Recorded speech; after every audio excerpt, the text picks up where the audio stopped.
So this evening it's time for number 12 in the countdown all the way to number 1 of best rock records, in my opinion, of 2023. And this episode is all about a band from Glasgow.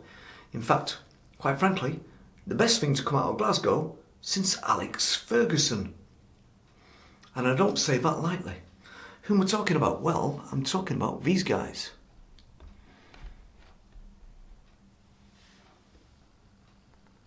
Lucid Sins, Dancing in the Dark. It's their third LP, and I think it's the best. The first two were good, but this is much better. This shows a maturity which I'm pleased to say has arrived. I was worried that they might just do the same thing again as album 1 and album 2, but thankfully they didn't.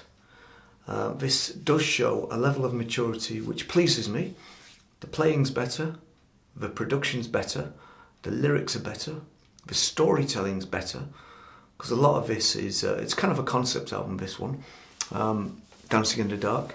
It's, what kind of music do? They sort of do occult rock, occult psych.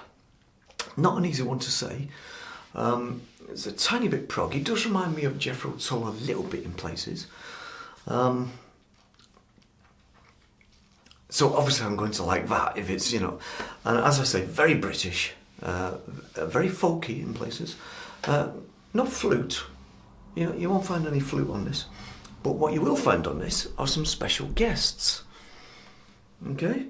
Now on this one, there is a lady singer on one of the songs, most notably. And that lady's name is Hannah. Now it looks like Hannah Tulicki, which is an extraordinary name and has to be name of the week. Hannah Tulicki. So she does vocals on Sanctuary Stone, which essentially is a song about meeting your maker via the executioner. And what's the other one? Let's have a look. Hannah Tulicki. Yeah, track number 9. There's 10 songs on the record. Song number 9, The Raven's Eye. And then the final one, Catch the Wild, is one of the longest songs on the LP. And that is very sort of ethereal, spiritual in its roots.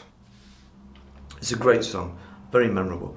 So, as I say, 10 songs on the record. Starts off with Jack of Diamonds, obviously. It's front-loaded like most CDs.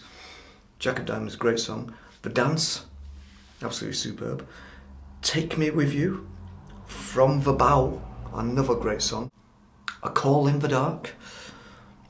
The Drifter, that's really good. That definitely reminds me of Jethro Tull. Heavy Toll, The Raven's Eye, and Catch the Wild.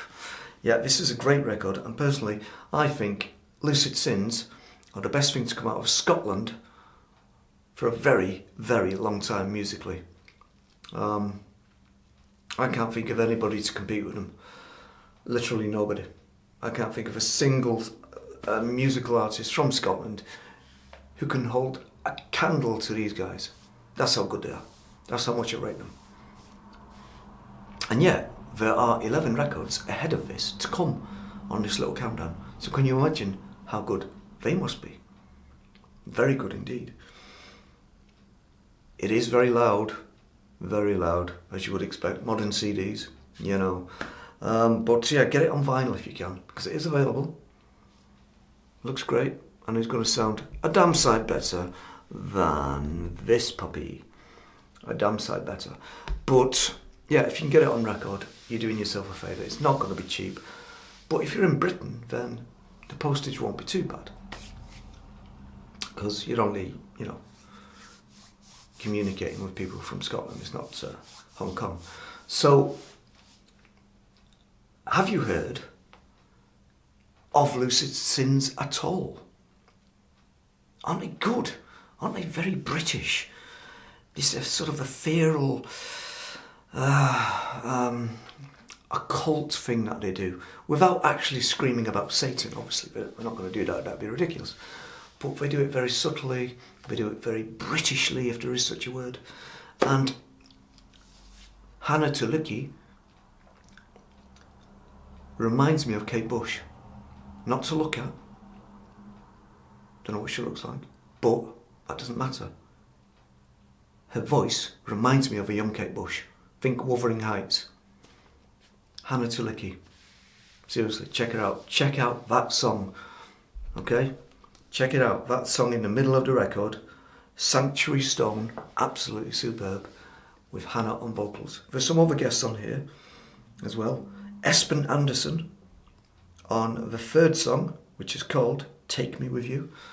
The thing about this record is it's very jaunty. It's very bouncy. It's very... You could dance to this with a partner. At a wedding or something. It's very fun. It's a fun record.